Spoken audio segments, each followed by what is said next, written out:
যদি আপুনি নিজৰ আত্মবিশ্বাস বঢ়াব খুজিছে তেন্তে নিজৰ সময় আৰু শক্তিৰ অপব্যয় কৰাৰ ভুলটো কেতিয়াও নকৰিব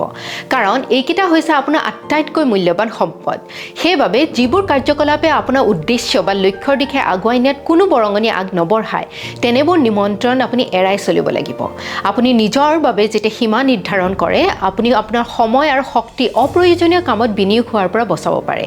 আৰু যেতিয়া আপুনি এই মূল্যৱান সম্পদসমূহৰ সৎ উপযোগ কৰে আপোনাৰ আত্মবিশ্বাস শক্তিশালী হৈ উঠে ই আপোনাৰ মূল্যবোধ আৰু লক্ষ্যৰ সৈতে মিল থকা কাৰ্যকলাপত মনোনিৱেশ কৰিবলৈ প্ৰেৰণা বৃদ্ধি কৰে আপোনাৰ বাবে কি কাম আটাইতকৈ গুৰুত্বপূৰ্ণ সেইটো নিৰ্ধাৰণ কৰিলে আপোনাৰ লক্ষ্য আৰু আকাংক্ষাসমূহ স্পষ্ট হৈ উঠে ইয়াৰ দ্বাৰা আপোনাৰ সময় আৰু সম্পদ কেনেকৈ আবণ্টন কৰিব সেই বিষয়েও অধিক জ্ঞাত সিদ্ধান্ত ল'ব পাৰে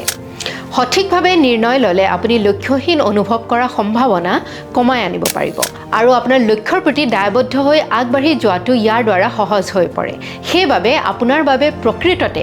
যি কাম গুৰুত্বপূৰ্ণ তাত মনোনিৱেশ কৰি আপোনাৰ সময়খিনি ফলপ্ৰসূভাৱে পৰিচালনা কৰিলে আপুনি পৰিপূৰ্ণতা লাভ কৰিব